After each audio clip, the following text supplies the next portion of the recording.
Yes, that's what we are hearing. That's what we want to talk about today. We are about the Ohanaeze and what the Igbo should be thinking at this point in time. Having zoned the January 10 Ohanaeze president election into Rivers State. But has been a lot of controversy ever since then, and people are wondering why should it be Igbo? Why will it Igbo at this point in time? Be having a crisis after the last Ohanaeze president, Emmanuel Wanyan, passed on. To the great beyond.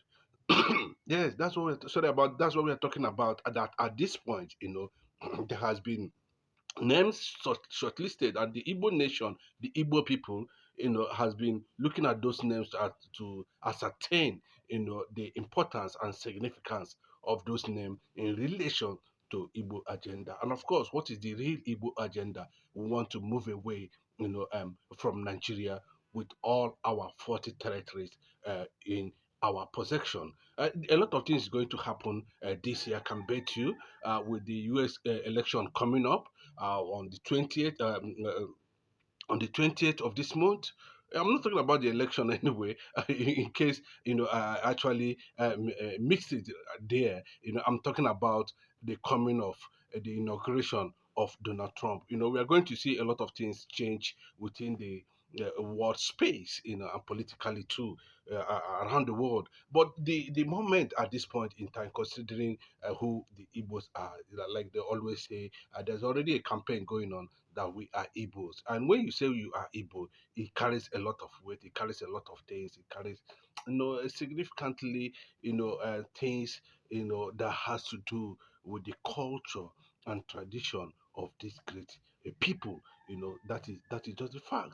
But what has Ohaneze been able to achieve since they came into relevance immediately, after the war, and they were trying to see how they can harness the Igbo people together, and that was how the umbrella body actually came up. And what we are talking about today is the next Ohaneze president that will be elected on January 10th, 2025.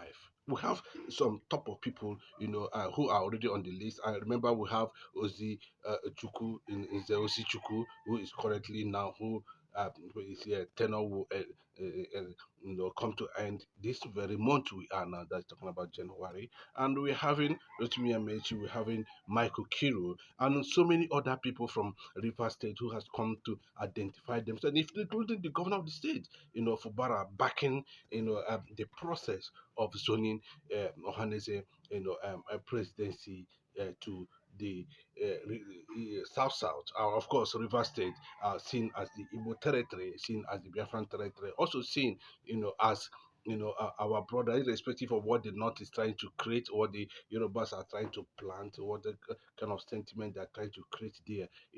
These people know who they are, and they know what is actually happening. We continue to campaign, even though we are not getting it, but the campaign must go on, the enlightenment must go on, the illumination must go on. We cannot afford, to keep quiet in this issue any longer. When you talk about Ohaneze, well, a lot of people does not believe that Ohaneze exists, especially when it comes to the core Igbo things. A bit political, a bit cultural, whatever you look at it, the Igbos need protection. The Igbos need a cultural, a social cultural organization like Honese, even though a lot of Igbo people say they are not relevant. But at this point, can we look at this man who is actually coming on board, which though there has been a lot of controversy, that the man is from Egbema, Uguta, and some are saying too he's from another Egbema in, of course, River State. Then how do we, balance this thing? A lot of people see him as the first, you know, um, IG of Igbo extraction, of Igbo extraction in Nigeria. He was a former IG, talking about Mike Mbama Okiro. Well, he is already in the news now, currently, you know, and that's why we want to look at it. Who is this Mike Okiro? do you think he has what it takes, educationally and otherwise, in terms of the spread, in terms of the connection and experience or whatever, in terms of leadership? He's a very calm, quiet, man, who has what it takes. His personality speaks for him. He has become cultured. Yeah, he has that, moral qualification. He has also the background educationally. Michael Okiro for me is, well, qualified.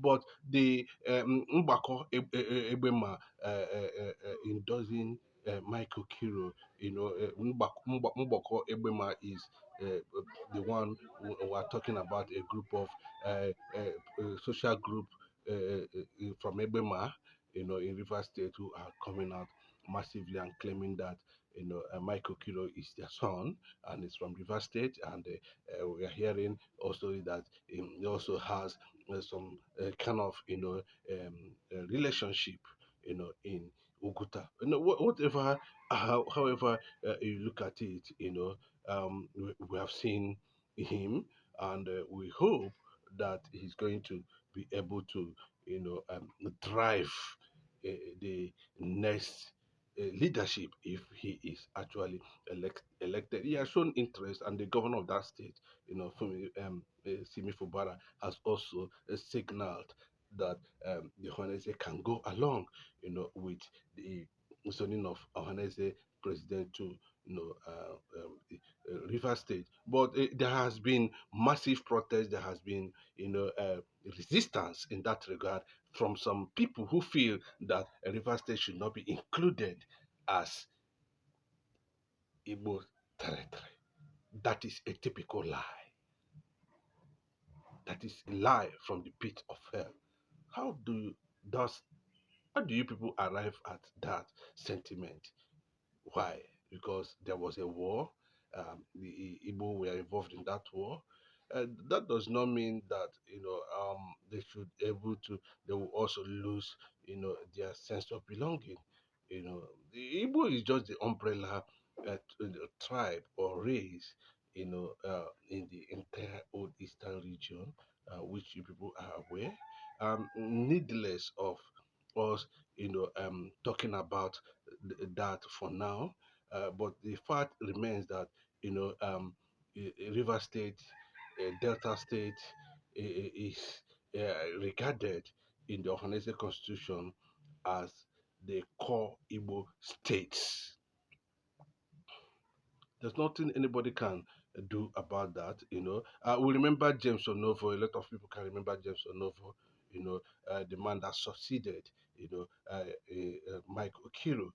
So Mike Okiro is an outstanding, Igbo son, and the national president of Ebema, Mbako Ebema. Francis Igwebike has also signaled that no matter the reservations from some Ikwere people and some other people who are saying they are not this and that. Nobody is forcing anybody to be anything. But at this point in time, the deal has been done. The Ohanaeze president has been shown to River State. Let us see how River State people are going to sort that out. Already, the IG, it was reported in one of the newspapers today. The federal government is also backing it up. So what does that mean? Oh, well, yeah, I don't have any. I have a lot of reservations over Bola Ahmed Tinubu style of administration. Honestly, I must be very honest to you. And anything that has to do with the way he navigates things without the presence of Mazi Nnamdi Kanu. A lot of things does not make any meaning to me. Nze Ozichukwu saw the late Emmanuel Nwanyanwu, the great philanthropist. We saw a lot of struggle to make sure that Nnamdi Kanu is released. But I can tell you, there's a lot of things behind what is holding Nnamdi Kanu back, from being released. But the Okiro, look like someone who has that maturity, who has that network, who has that influence, who has that professionalism, who have that leadership prowess to lead an organization like the Ohanaeze. no matter how you look at it, Ohanaeze is reputable, in terms of, the Igbo identity. That as a group, they might not be, really outstanding, but because it is called Igbo, because the Igbo thing is attached to it, a lot of attention, a lot of interest, both local and internationally, is being, placed on it. Can Mike Okiro, Rotimi Amechi, and or some of those are the leading people there. That Rotimi Amechi was a former governor too, of Rivers State. At the time there was issue that has to do with controversy over his identity. But you can remember that, it became very clearly that most things that happen, they say it out of one interest or political interest or the other. But in the real game, in the real thing, they are who they are. Just like Michael Okiro have never for one day said he is not an Igbo. Well, anyway, he was being seen as the first Nigerian Igbo Inspector General of this country called Nigeria.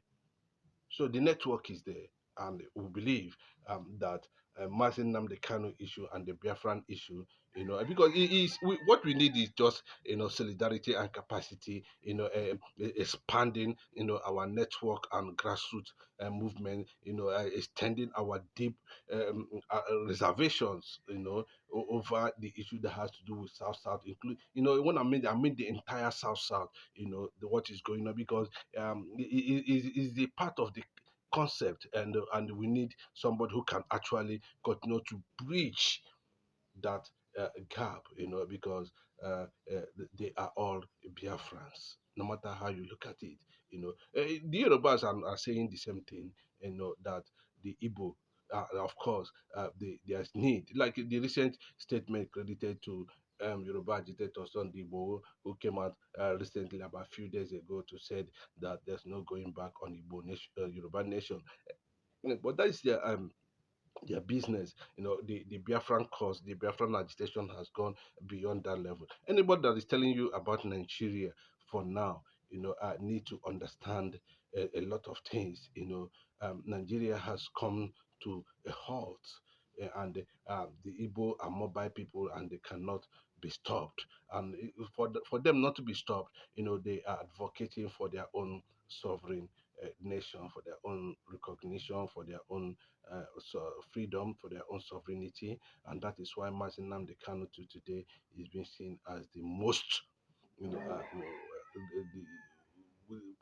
I can see the only leader in the entire eastern Nigeria.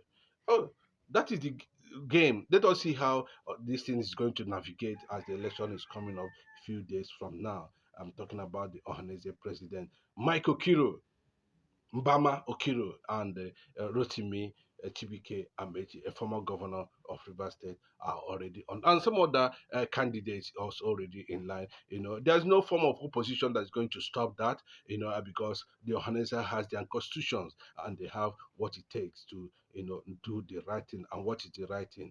Ohanaeze wants a leader who can challenge continues. Yes, it's likely Michael Kiro is going to come in, you know, even though it was expected that Mazin Nnamdi Kanu would have been released before 25th of last year. But unfortunate for Nigeria, it wasn't done, and we are seeing a lot of crises, surrounding a starting agreement, which I was not comfortable with. They entered with Sheyi Tinubu or Tinubu or whatever, ahead of 2023 election, that Mazin Nnamdi Kanu will release. You understand? Those things does not, matter to Nnamdi Kanu the way I see him. Nnamdi Kanu is not even interested whether anybody enter into. I know that blood relationship. They wanted their brother to be out.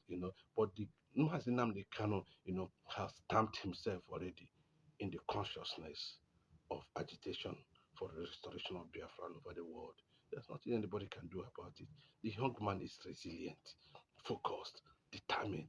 He has lost all, but the only thing he holds so dear to him is the restoration and recognition of Biafra as a sovereign nation with all their 40 territories intact.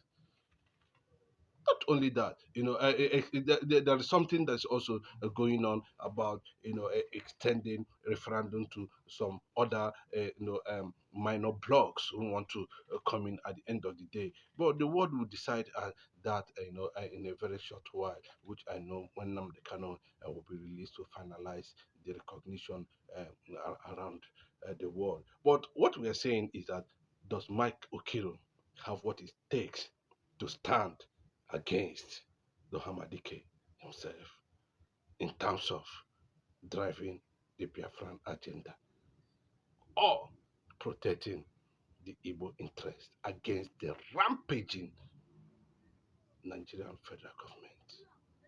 Thank you.